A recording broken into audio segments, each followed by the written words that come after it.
You'll never find anyone who loves you like I do. Marcus's words echoed in my mind as I stood at the back of the funeral home, watching mourners file past his casket.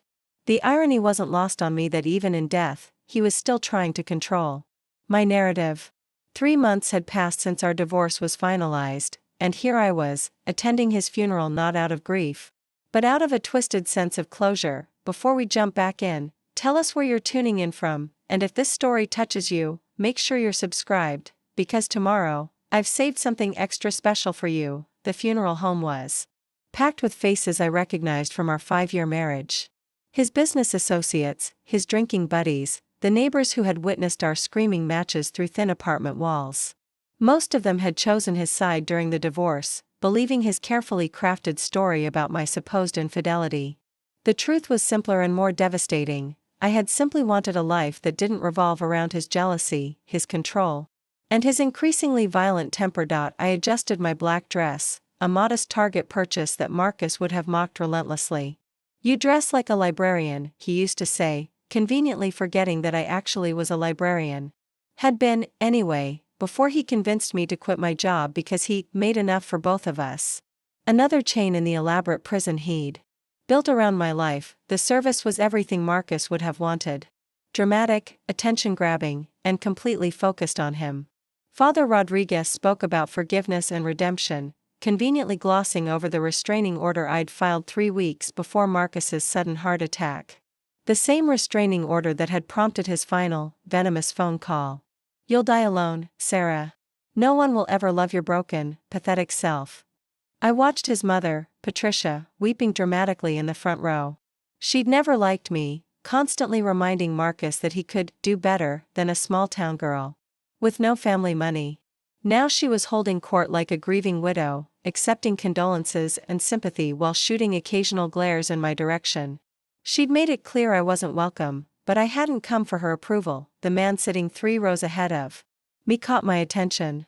Unlike the others, he wasn't dressed in the typical funeral black. His charcoal gray suit was clearly expensive, the kind of tailored perfection that spoke of serious money. His dark hair was styled with casual elegance, and even from behind, he carried himself with a confidence that seemed almost magnetic. When he turned slightly to speak to the woman beside him, I caught a glimpse of a strong jawline and intelligent eyes. "Sarah?" A voice beside me made me jump. It was Jennifer, my former coworker from the library and one of the few people who'd maintained contact after my marriage imploded. "I didn't expect to see you here." "I needed to see it end," I whispered back. "To know it was really over."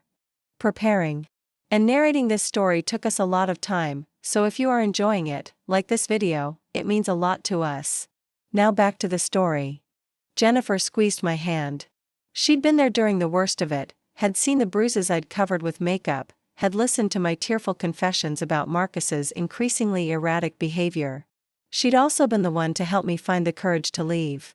"You look good," she said, studying my face. "Different. Stronger." I supposed I did look different.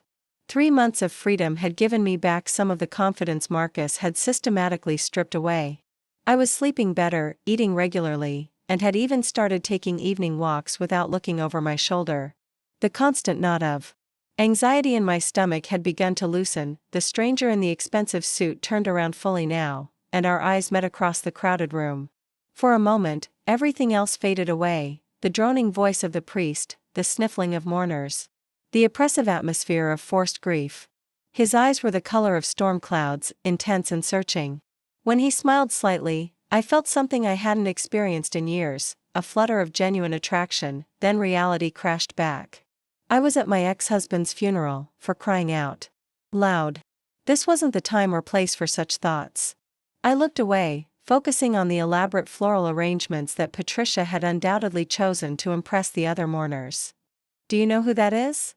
Jennifer whispered, following my gaze. "No idea," I replied, but I found myself glancing back despite my better judgment. The service droned on. Marcus's brother delivered a eulogy that painted him as a misunderstood family man, conveniently omitting his gambling problem, his drinking, and his tendency to solve problems with his fists. I bit my tongue, remembering my therapist's advice about not seeking validation from people who had chosen to ignore the truth. when it was finally time to file past the casket, I hesitated. Jennifer gave me an encouraging nod, and I joined the slow-moving line. Up close, Marcus looked smaller somehow, diminished. The man who had loomed so large in my life, who had convinced me I was nothing without him, was just flesh and bone in an expensive suit his mother had probably chosen. "Goodbye, Marcus," I whispered, surprised by the lack of emotion in my voice. "I hope you find peace." As I turned to leave, I nearly collided with the stranger in the gray suit. Up close, he was even more striking, tall, with the kind of presence that seemed to command attention without trying. His cologne was subtle but expensive, nothing like the overpowering drugstore cologne Marcus had favored. "I'm sorry," he said, his voice carrying a slight accent I couldn't place. "I wasn't watching where I was going."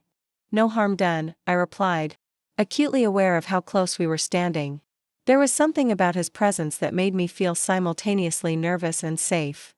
"You're Sarah," he said, and it wasn't a question. I tensed immediately. "Do I know you?" "No, but I know of you." He extended his hand. "Adrien Blackwood. I was Marcus's business partner." Business partner? Marcus had never mentioned anyone named Adrien Blackwood. In fact, Marcus had worked as a mid-level manager at a logistics company, hardly the type of position that would involve partnerships with men who wore $1,000 suits. "I'm sorry," I said carefully, "but I think you might have me confused with someone else." Marcus worked at Morrison Logistics. Adrien's expression shifted slightly, a flicker of something I couldn't interpret crossing his features. "Perhaps we could talk? There are some things about Marcus's business dealings that you should know." The way he said it sent a chill down my spine. "What kind of things?" "Not here," he said, glancing around at the crowd of mourners. "Would you be free for coffee tomorrow? There's quite a bit to discuss." Every instinct I'd developed during my marriage screamed at me to be cautious. Marcus had taught me to be suspicious of men who seemed too smooth, too confident, too good to be true. But there was something in Adrien's eyes, a gravity that suggested this wasn't a casual conversation. "I don't know," I said. "I'm not sure I want to hear anything more about Marcus's business." "I understand your hesitation," Adrien said quietly. "But this affects you directly. Marcus left some complications behind." "Legal complications." My blood ran cold. "What kind of legal complications?" "The kind that require immediate attention," he said, pulling out a business card. "I'm staying at the Riverside Hotel. Room 1204. If you change your mind, I'll be there until noon tomorrow." I took the card with trembling fingers. The cardstock was heavy, expensive, with simple black lettering.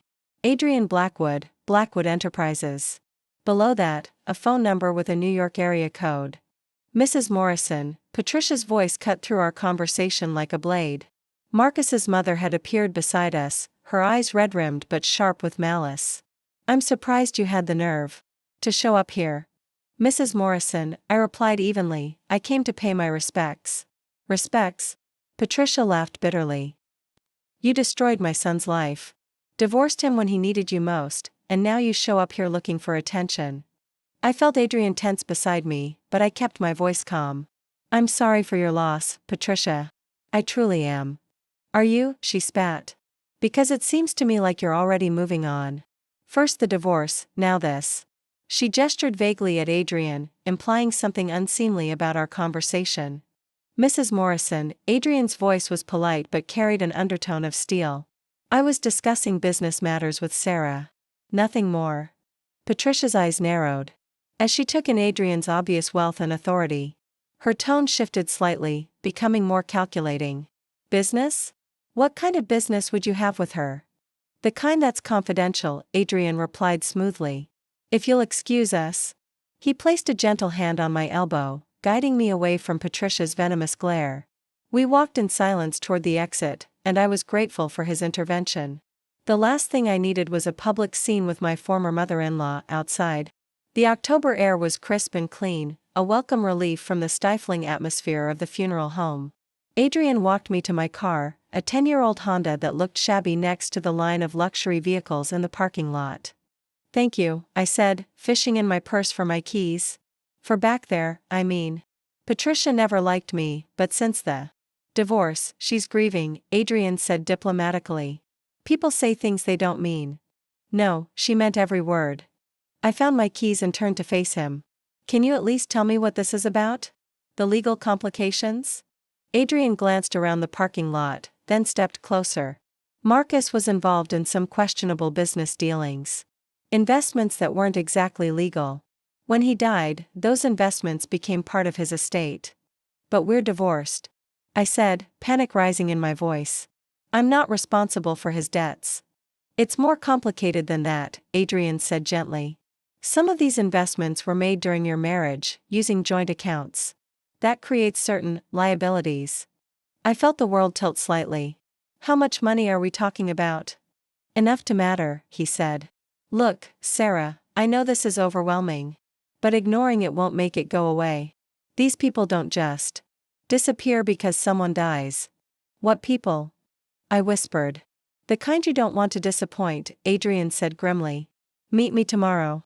Please. I might be able to help you navigate this. He walked away before I could respond, leaving me standing beside my car with his business card clutched in my hand. I watched him climb into a sleek black BMW and drive away, my mind reeling with questions and fears. As I drove home to my tiny apartment, I couldn't shake the feeling that my life was about to change again. For 5 years, Marcus had controlled every aspect of my existence. For 3 months, I'd been free. Now, even in death, he was still managing to turn my world upside down, but there was something else, something I was almost afraid to acknowledge.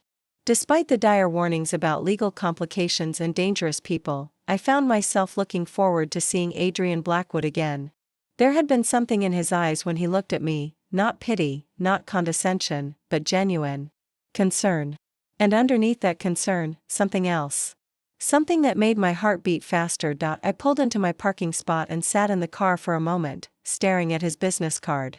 Blackwood Enterprises. I'd never heard of it, but that didn't mean much. My world during marriage had been deliberately small, limited to what Marcus wanted me to know. Inside my apartment, I kicked off my heels and poured myself a glass of wine. The place was tiny, a studio with a kitchenette and a bathroom that barely qualified as a closet. But it was mine. Every stick of furniture, every book on the shelf, every photo on the wall had been chosen by me. After years of living in a house that felt like a museum dedicated to Marcus's ego, this small space felt like freedom. I sat at my laptop and typed Adrien Blackwood into the search engine. The results were surprisingly sparse for someone who could afford his obviously expensive lifestyle. A few mentions in business journals, some charity event photos, but nothing that gave me a clear picture of who he was or what Blackwood Enterprises actually did. What I did find was intriguing. The charity photos showed him at high-profile events in New York and Los Angeles, always impeccably dressed, often with different beautiful women on his arm. But in every photo, he looked somewhat detached, as if he was playing a role rather than enjoying himself. One article from Forbes mentioned Blackwood Enterprises as a private investment firm specializing in distressed assets. Another brief mention in the Wall Street Journal described a corporate acquisition that had saved hundreds of jobs. Whatever Adrien Blackwood did, he did it at the highest levels of business and finance. I closed the laptop and took a long sip of wine. Tomorrow, I would meet with a man who seemed to inhabit a completely different world from mine. A man who claimed to have answers about Marcus's secret life. A man who had looked at me across a crowded funeral home and made me feel, for just a moment, like I was worth looking at. But first, I had to decide if I was brave enough to hear what he had to say. Marcus had always told me I was too weak to handle the real world, too naive to understand how business really worked. Part of me wondered if he'd been right. I finished my wine and prepared for bed, but sleep didn't come easily. Instead, I lay awake thinking about storm gray eyes and expensive suits, about legal complications and dangerous people. About the possibility that Marcus's death might not be the end of his control over my life, but just another chapter in a story I'd thought was finished. Outside my window, the city hummed with its usual nighttime energy. Somewhere out there, Adrien Blackwood was probably in his hotel room, preparing for tomorrow's conversation. I wondered if he was having trouble sleeping too, or if this was just another day at the office for him. The digital clock on my nightstand read 2:47 a.m. when I finally drifted off to sleep. In my dreams, I was back in the funeral home, but this time I was walking toward the gray-suited stranger instead of away from him. This time, when he looked at me, I didn't look away. This time, I was ready for whatever came next. I woke up with a pounding headache and the taste of regret in my mouth. The wine glass sat empty on my nightstand, a testament to my poor decision-making skills.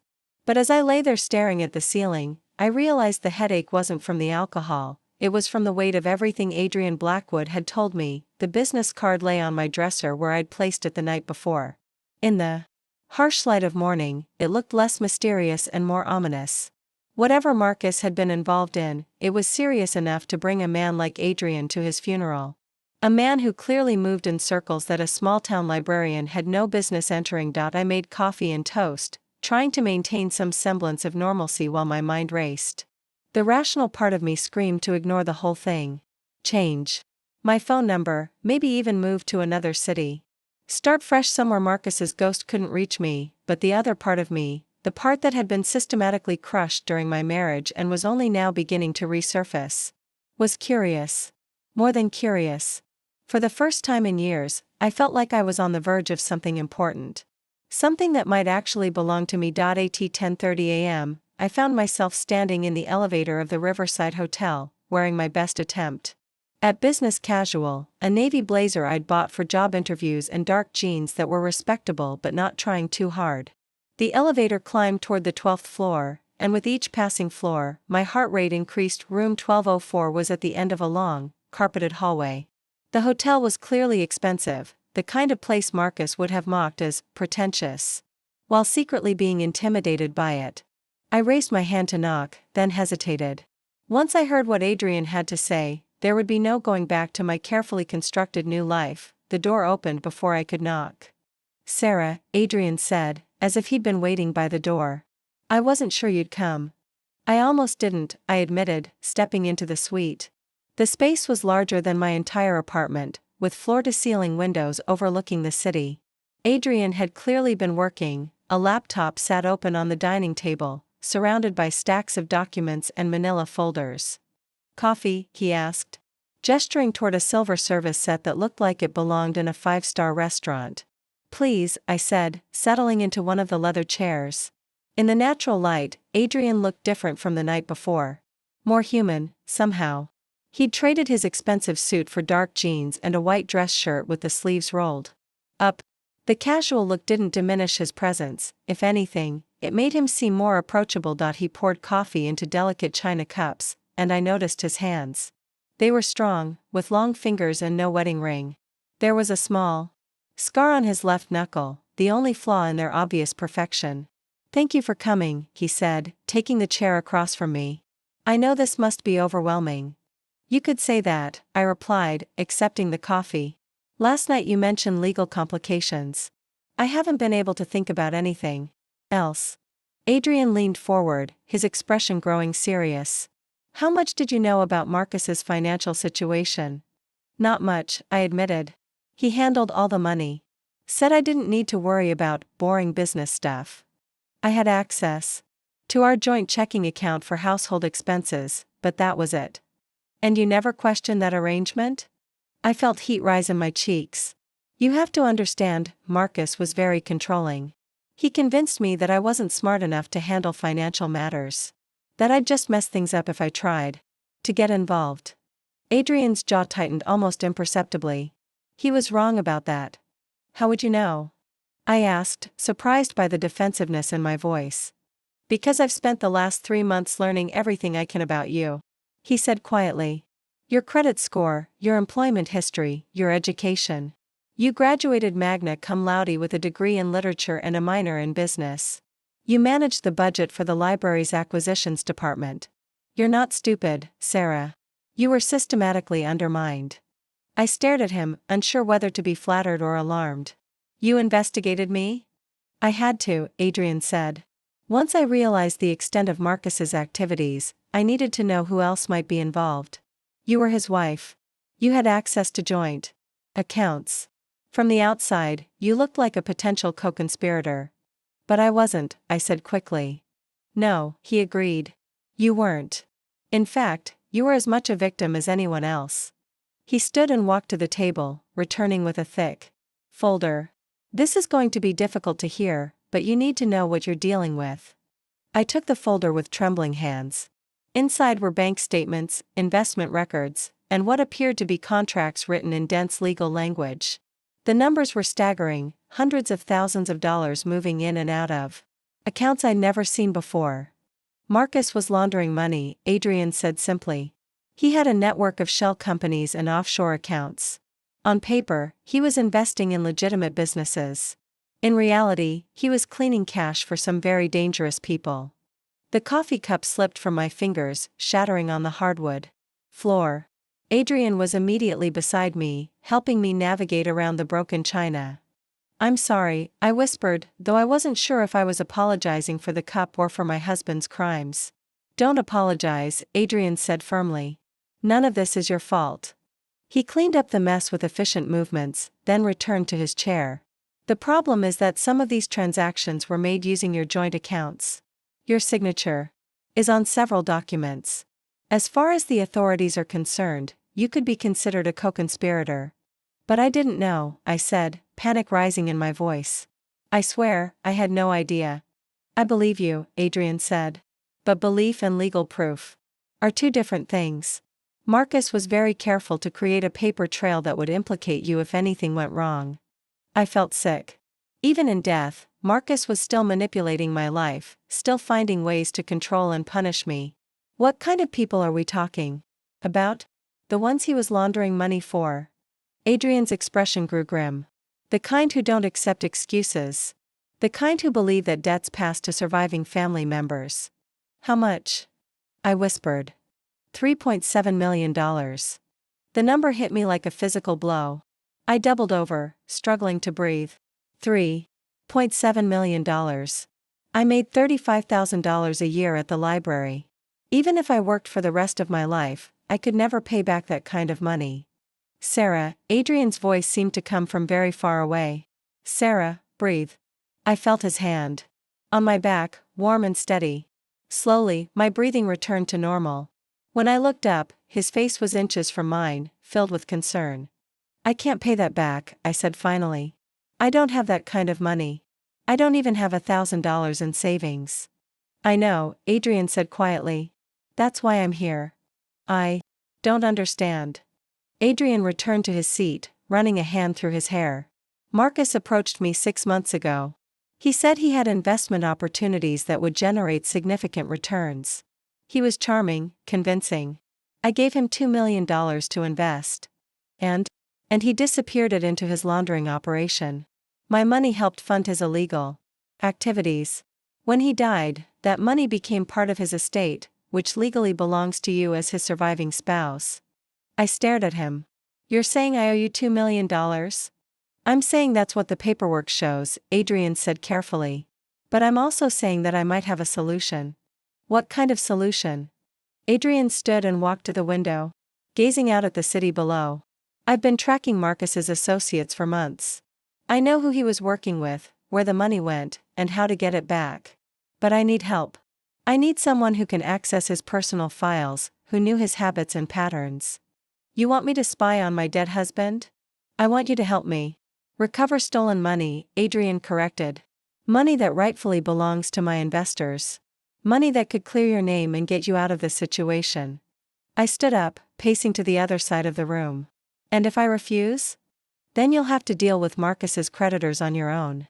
And trust me, they're not as patient as I am." It wasn't really a choice, and we both knew it. But there was something else, something Adrien wasn't telling me. I could see it in the way he avoided my eyes, in the tension in his shoulders. "There's more, isn't there?" I asked. Adrien turned from the window. "What do you mean?" "You could hire anyone to help you investigate Marcus. Professional investigators, computer experts, people who actually know what they're doing." "Why do you need me specifically?" For a moment, Adrien looked almost vulnerable. "Because you're the only person who knew Marcus intimately. You lived with him, saw him when he thought no one was watching.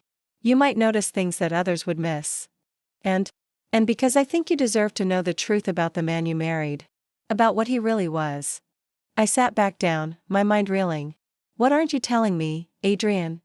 He was quiet for a long moment, then walked to the table and pulled out another folder.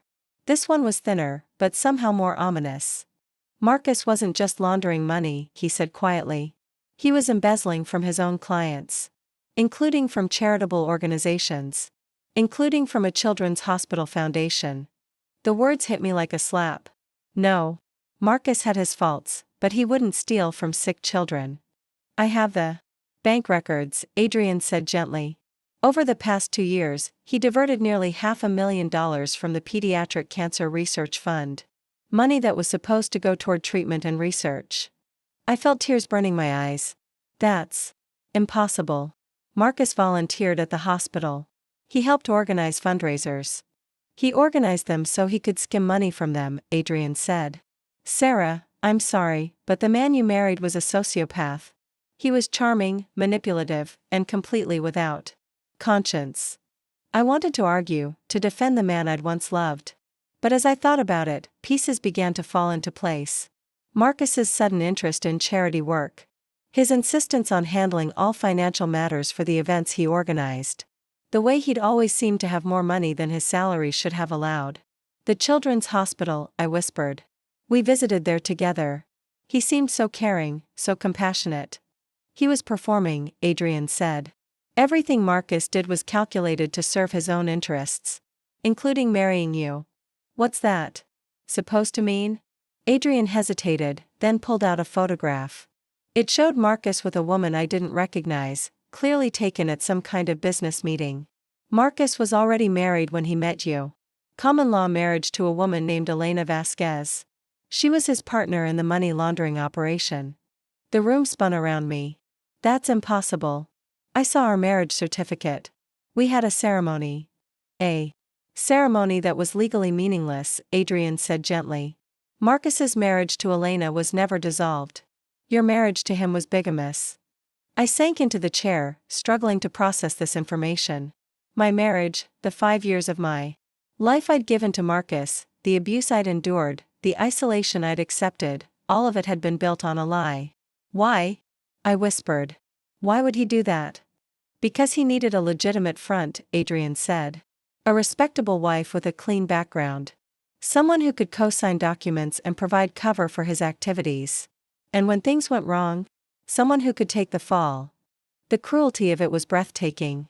Marcus hadn't just been controlling and abusive, he'd been using me as a pawn in his criminal enterprise from the very beginning. Every "I love you," every promise of a future together, every moment of what I'd thought was genuine affection, had been part of an elaborate deception. I need some air, I said, standing abruptly. Sarah, no, I need to think. This is too much. I headed for the door, but Adrien's voice stopped me. There's something else you should know. I turned back, dreading what he might say next. Elena Vasquez was found dead in her apartment 3 days ago. Apparent suicide. The implications hit me immediately. You think Marcus's associates killed her? I think they're cleaning up loose ends, Adrien said grimly. Which means you're in danger too. I looked at this man who had appeared in my life like a storm cloud, bringing both revelation and threat. What do you want from me, Adrien? I want to help you, he said simply. I want to recover the stolen money, clear your name, and make sure you're safe. And what do you get out of it? Justice, he said. And maybe the chance to make things right. There was something in his voice that made me look at him more carefully. This is personal for you, isn't it? It's not just about the money. Adrien was quiet for a long moment. The children's hospital Marcus stole from, they were funding research into pediatric leukemia. My daughter died from that disease 3 years ago. The money he stole could have helped save other children like her. Everything suddenly made sense. The intense focus, the personal investment, the way he'd looked at me with such careful assessment. This wasn't just business for Adrien Blackwood. This was about his daughter. I'm sorry, I said quietly. I can't imagine losing a child. Emma was 7, he said simply. She loved butterflies and ice cream and terrible jokes. She deserved better than the 12 weeks she got. I felt tears in my eyes, not for Marcus, but for this man who had turned his grief into a mission for justice.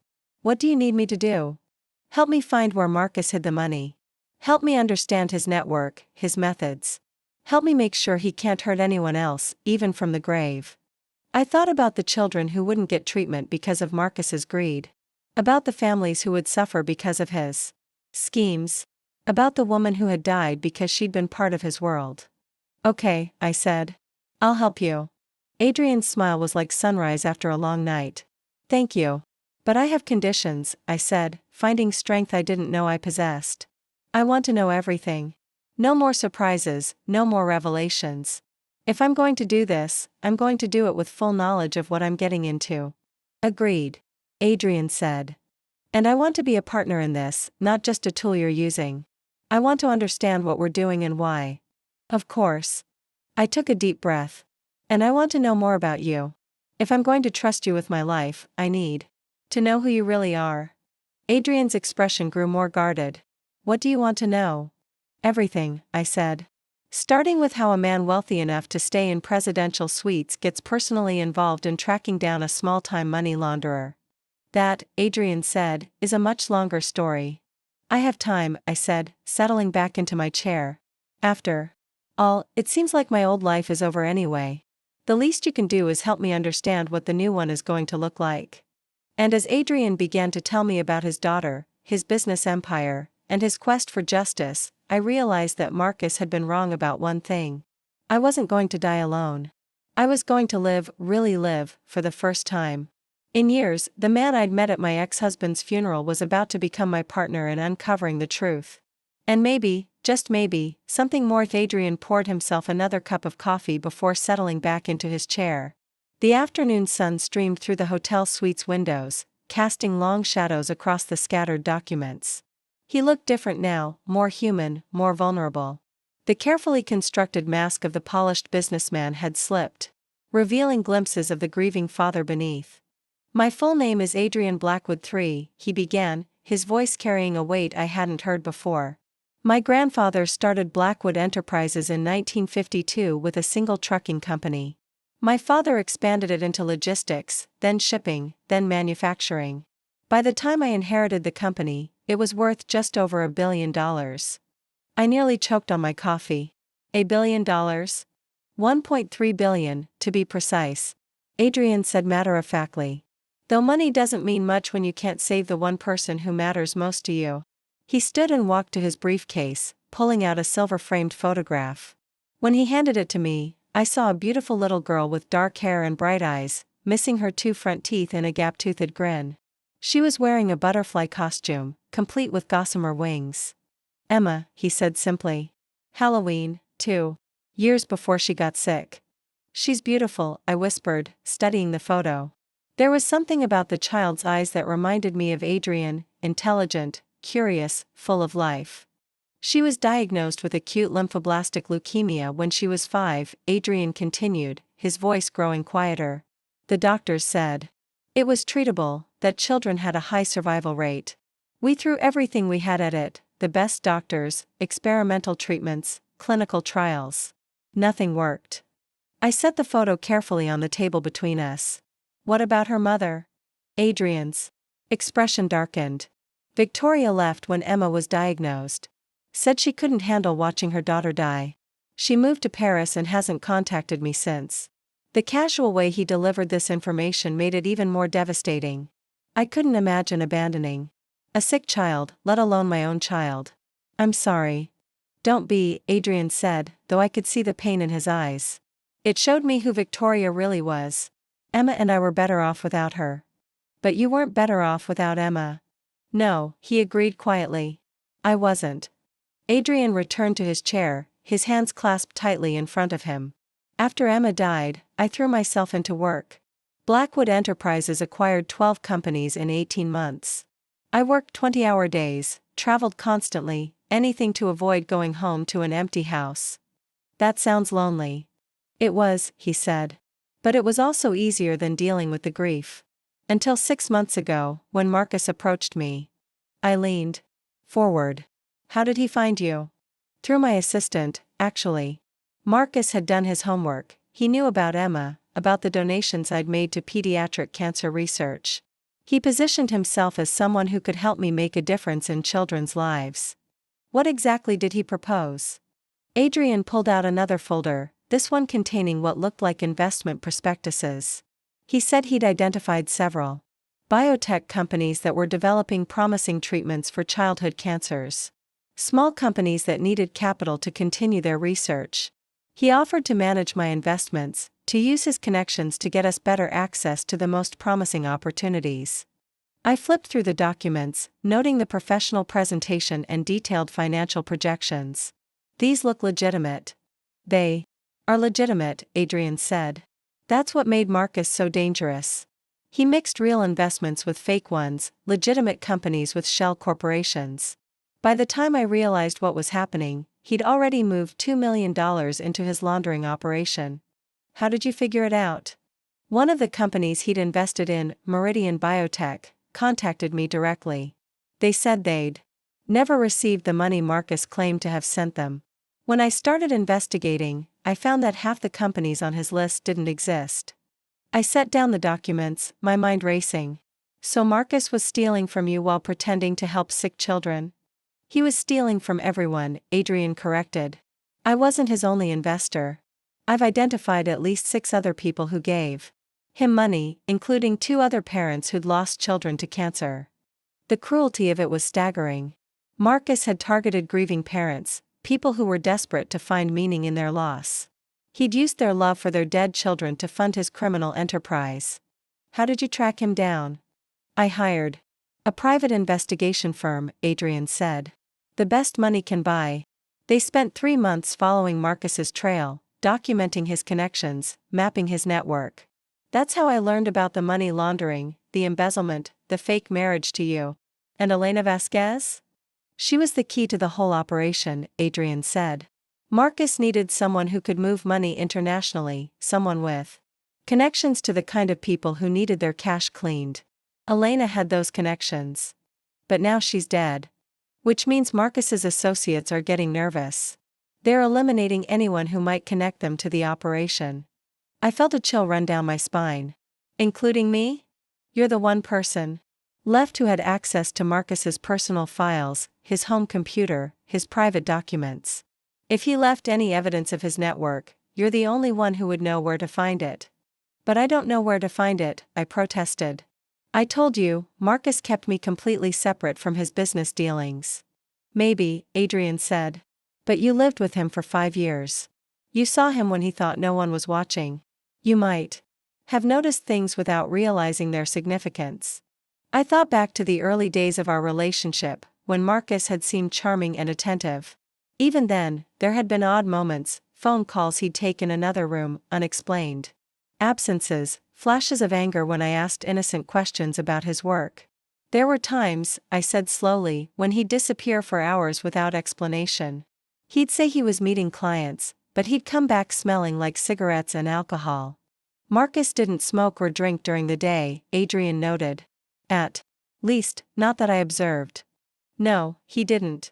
And he was always very careful about his appearance for work. But on these days, he'd come home disheveled, sometimes with his shirt wrinkled or his tie askew. Adrien made a note on his tablet. What else? He had a safe in the closet, I said, remembering. A small one, hidden behind some storage boxes. He thought I didn't know about it, but I saw him accessing it once when he thought I was asleep. Did you ever see what was inside? No, but I know the combination. Marcus wasn't very creative. He used Emma's birthday. Adrien's head snapped up. Emma's birthday? May 15th, I said. He used that date for everything, his PIN codes, his password hints, even the security code for the house alarm. How could he possibly know Emma's birthday? I don't know, I admitted. But that's the combination he used. 0515. Adrien's face had gone pale. That's impossible. I never told Marcus anything personal about Emma. Our conversations were strictly business. Maybe he researched you the same way he researched his other victims, I suggested. Maybe he found out about Emma's birthday and used it to manipulate you. Or maybe, Adrien said quietly, there's something we don't know about Marcus's connection to my daughter's case. The implications hung heavy in the air between us. If Marcus had somehow been involved in Emma's treatment, if he'd used knowledge of her case to manipulate Adrien, it would add another layer of betrayal to an already devastating situation. We need to get into that safe, Adrien said finally. It's in the house, I said. The house that Patricia now owns. She inherited everything when Marcus died. Can you get access? Maybe, I said doubtfully. Patricia hates me, but she might let me collect some personal items. Things that belonged to me before the marriage. What kind of personal items? Books, mostly. Some photographs, a few pieces of jewelry that belonged to my mother. Things Marcus complained about but couldn't justify throwing away. Adrien stood and walked to the window again. It's risky.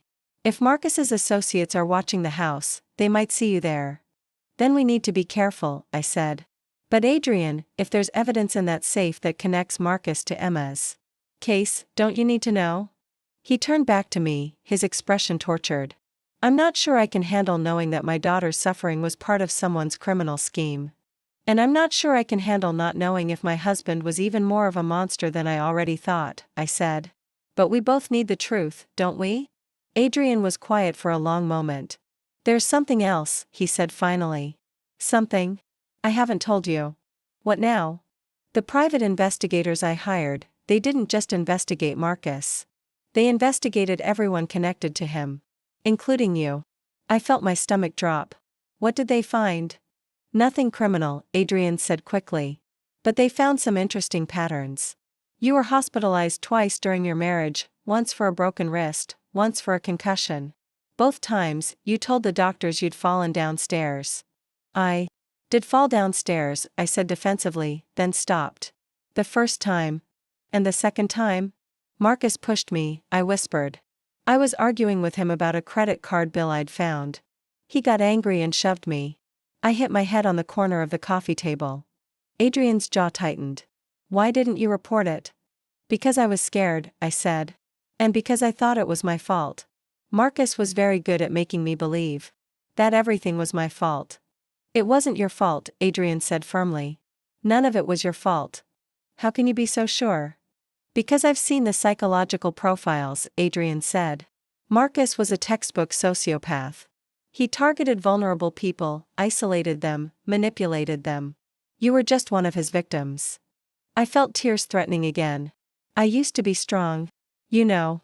Before Marcus, I was independent, confident. I had opinions, dreams, plans for my future. You're still that person, Adrien said. She's just been buried under years of abuse. How do you know? Because I've seen glimpses of her, Adrien said, moving closer. When you stood up to Patricia at the funeral. When you demanded full transparency from me. When you agreed to help me despite the danger. That's the real Sarah Morrison. Sarah Bennett, I corrected automatically. What? My maiden name was Bennett. If my marriage to Marcus wasn't legal, then I'm still Sarah Bennett. Adrien smiled for the first time that day. Sarah Bennett, then.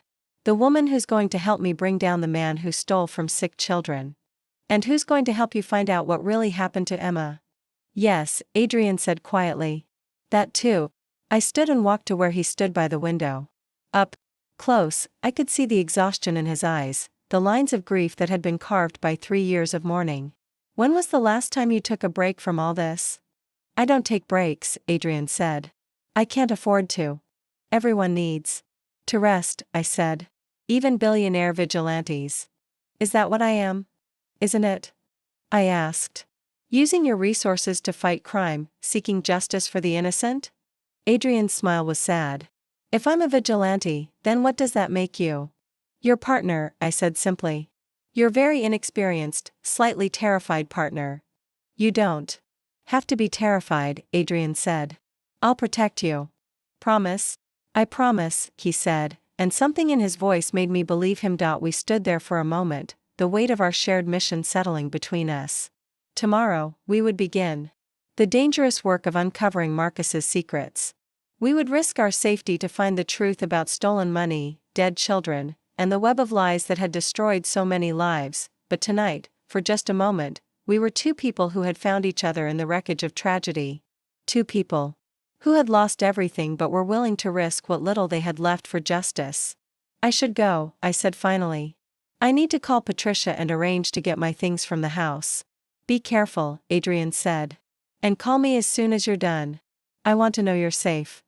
I will, I promised. As I gathered my purse and headed for the door, Adrien called my name. Sarah? I turned back. "Thank you," he said. "For helping me. For trusting me. For believing that justice is possible." "Thank you for giving me a reason to fight back," I replied. As I left the hotel suite, I realized that something fundamental had changed. For the first time in years, I wasn't running from my problems, I was running toward them. And I wasn't running alone. The woman who had attended Marcus's funeral had been broken, isolated, convinced she would never find love or purpose again. But the woman walking out of the Riverside Hotel was different. She was scared, but she was also determined. She was facing danger, but she wasn't facing it alone. She was about to discover that sometimes the most unlikely partnerships can become the most powerful alliances. And sometimes, the most devastating losses can lead to the most meaningful connections. The game was just beginning, and for the first time in years, Sarah Bennett was ready to play. The call to Patricia went better than expected. Perhaps it was the grief, or perhaps she simply wanted to rid herself of any reminders of my existence, but she agreed to let me collect my personal belongings the next evening. "1 hour," she said curtly. "Take what's yours and don't come back." I spent the night in my apartment, but sleep was impossible. Every shadow seemed threatening, every sound made me jump. Adrien had insisted on having a security team watch my building, and somehow knowing they were there made me feel both safer and more frightened. If I needed protection, then the danger was real. The next evening, Adrien picked me up in a different car, a modest sedan that wouldn't draw attention. He was dressed down in jeans and a dark hoodie, looking more like a college student than a billionaire. But his eyes were alert, constantly scanning our surroundings. "Remember," he said as we drove toward the house I'd once called home, "we're just collecting your books and photographs. In and out, no heroics. What if Patricia doesn't leave us alone?" "She will," Adrien said with confidence. "I may have mentioned that I was your lawyer, helping you ensure you don't accidentally take anything that belongs to Marcus's estate." I looked at him in surprise. "You lied to her?" "I misdirected her," Adrien corrected. "There's a difference." The house looked exactly the same, a modest 2-story colonial in a middle-class neighborhood. Marcus had always complained it wasn't grand enough for his aspirations, but it had been all we could afford on his salary. Now I knew why he'd been so frustrated. He'd been stealing millions while living like a middle manager. Patricia answered the door with obvious reluctance. She was dressed in full mourning attire, as if she were performing grief rather than feeling it. "1 hour," she repeated, not acknowledging Adrien's presence. "Thank you, Mrs. Morrison," I said quietly. "I just want to get my mother's things." The house smelled the same, a mixture of Patricia's heavy perfume and the lemon air freshener Marcus had insisted on using. But it felt different now, like a museum displaying the artifacts of a life I'd never really lived. Adrien followed me upstairs while Patricia remained in the living room, no doubt timing our visit. The bedroom looked exactly as I'd left it 3 months ago, as if Marcus had been preserving it as a shrine to our failed marriage. "The safe is behind those boxes," I whispered, pointing to the walk-in closet. Adrien moved the storage containers aside, revealing a small digital safe built into the wall. 0515? I nodded, my heart pounding. The safe beeped softly and clicked open. Inside were stacks of documents, several USB drives, and a small leather journal. Adrien photographed everything with his phone before we began examining the contents. The journal was in Marcus's handwriting, filled with dates, names, and dollar amounts. As I flipped through the pages, one entry made my blood run cold. "Adrien," I whispered. "Look at this." The entry was dated 6 months before Emma's death. A Blackwood, promising case. Father wealthy, desperate. Potential long-term investment. Opportunity. Below that, in Marcus's careful script, were details about Emma's treatment, her prognosis, and notes about Adrien's emotional state. He'd been tracking Adrien's daughter's illness, studying her father's vulnerability, planning his approach. He was watching Emma, Adrien said, his voice hollow. He was planning to use her death to manipulate me. "There's more," I said, continuing to read. "Listen to this. Dr. Peterson confirmed EB won't respond to standard treatment. Recommend discontinuing current protocol, switching to experimental therapy. Father will be desperate enough to fund anything." Adrien went very still. Dr. Peterson was Emma's oncologist. "Marcus bribed him," I said, understanding flooding through me. He paid the doctor to give Emma ineffective treatment, to make her sicker, so you'd be more desperate to fund his fake research. The implications were staggering. Marcus hadn't just stolen money from grieving parents, he'd actively contributed to their children's deaths. He'd corrupted doctors, manipulated treatments, turned dying children into profit opportunities. He killed her, Adrien said quietly. He killed my daughter. I reached for his hand, feeling it tremble with rage and grief. Adrien, we need to call the police. This is evidence of murder. No, Adrien said, his voice growing stronger. Not yet. First, we're going to destroy his entire network. Every associate, every account, every connection. We're going to make sure he can never hurt another child, even posthumously.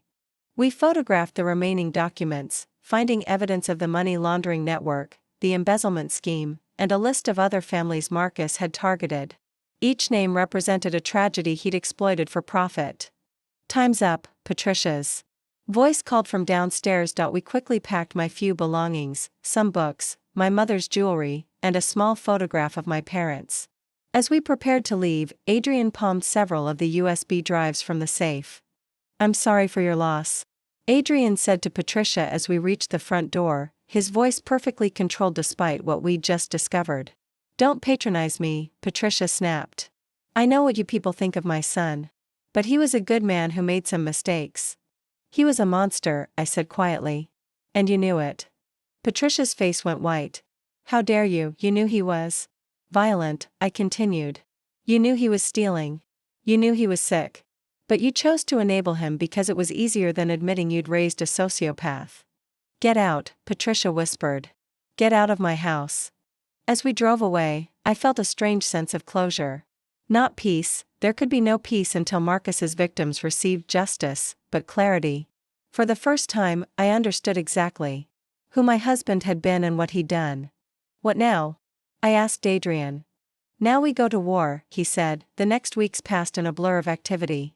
Adrien's resources were staggering, teams of lawyers, investigators, and forensic accountants working around the clock.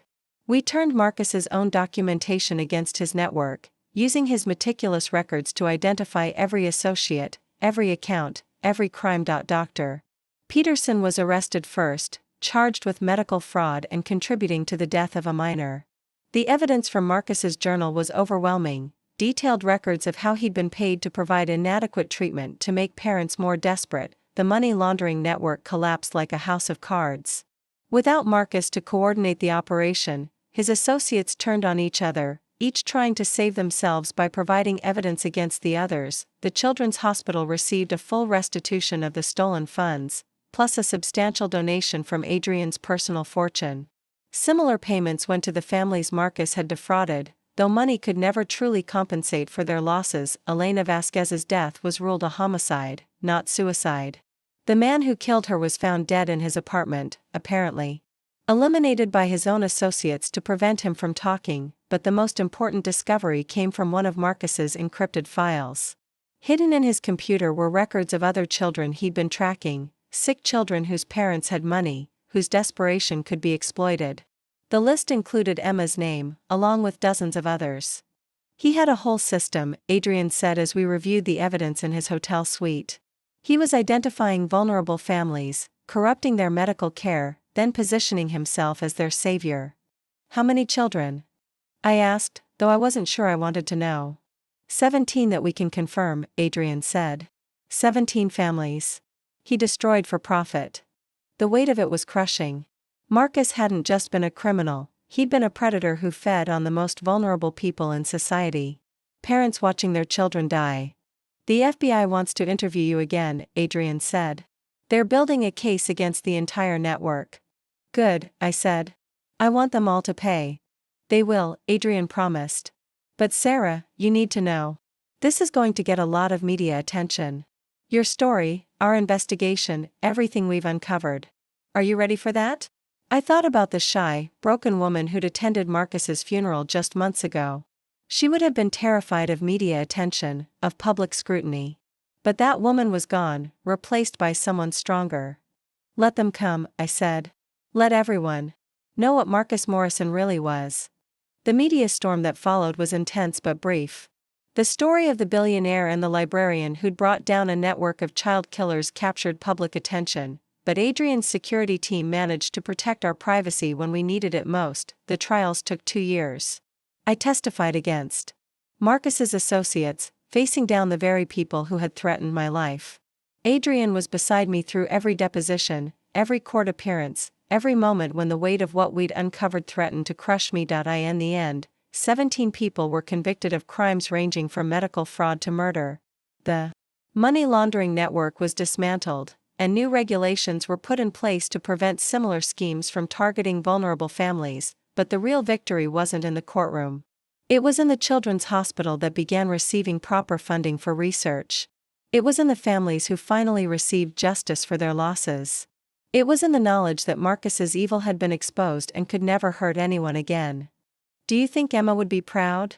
I asked Adrien one evening as we stood in the garden of the house we'd bought together, a real house, purchased with honest money, filled with love instead of lies. I think she'd be happy that other children will have a chance she didn't get, Adrien said, pulling me closer. I think she'd like you. I wish I could have met her. You would have loved her, Adrien said. She was brave, funny, full of life. Even when she was sick, she never stopped believing in happy endings. Maybe she got one after all, I said. Maybe bringing us together was her way of making sure her story had meaning. Adrien kissed the top of my head. Maybe it was. We married. 6 months later, in a simple ceremony at the Children's Hospital Chapel. The guest list was small: Jennifer from the library, a few of Adrien's business associates, and some of the families we'd helped during our investigation. Instead of wedding favors, we made donations to pediatric cancer research, and each guest's name, Patricia Morrison, was not invited. She'd moved to Florida after the trials, selling the house to pay for her son's legal fees. I heard she'd changed her name, trying to escape the scandal her son had created, but I didn't hate her anymore. I pitied her. She'd lost her son twice, once to his own evil, and once to the justice system that had finally held him accountable. Any regrets? Adrien asked as we danced at our reception. About Marcus? About the investigation? About any of it? About us, he said. About falling in love with a woman you met at your ex-husband's funeral. I laughed, remembering that broken woman who'd stood at the back of the funeral home, convinced she'd never find love again. None whatsoever. Marcus was wrong about everything, but he was especially wrong about that. About what? He said I'd never find love again, I said, looking into Adrien's storm-gray eyes. He said I'd die alone and unloved. But here I am, married. To a man who sees me as an equal partner, who trusts me with his deepest secrets, who believes in my strength even when I don't believe in it myself. Here we are, Adrien agreed, spinning me around the dance floor. Two people who found each other in the darkest circumstances and chose to build something beautiful together. Emma would have loved this, I said. She did love it, Adrien said with certainty. She's here with us, celebrating that her daddy found someone who makes him happy. As the evening wore on, I thought about the strange journey that had brought us together. A corrupt husband, a grieving father, a web of lies that had ultimately led to truth. Marcus had meant to destroy us both, but instead he'd given us each other. The woman who'd attended that funeral had been broken, isolated, convinced she was worthless. But the woman dancing in her husband's arms was whole. She was loved, valued, respected. She was part of something bigger than herself. She was Sarah Blackwood now, and she was exactly where she belonged. I love you, I whispered to Adrien as the last song played. I love you too, he replied. Emma's mommy number 2. It was the greatest compliment he could have given me. Not because I was replacing his daughter's mother, but because I was worthy of the love he'd reserved for the most important person in his life. Marcus had been wrong about everything. I hadn't died alone and unloved. I'd found the greatest love of my life at his funeral, and I'd used his own evil to build something beautiful. Justice had been served. Love had conquered hate. And somewhere in heaven, a little girl with butterfly wings was smiling down at the family she'd helped create, the perfect ending to an imperfect story. The beginning of a love that would last forever. The end. Up next, you've got 2 more standout stories right on your screen. If this one hit the mark, you won't want to pass these up. Just click and check them out. And don't forget to like, subscribe and turn on the notification bell, so you don't miss any upload from us.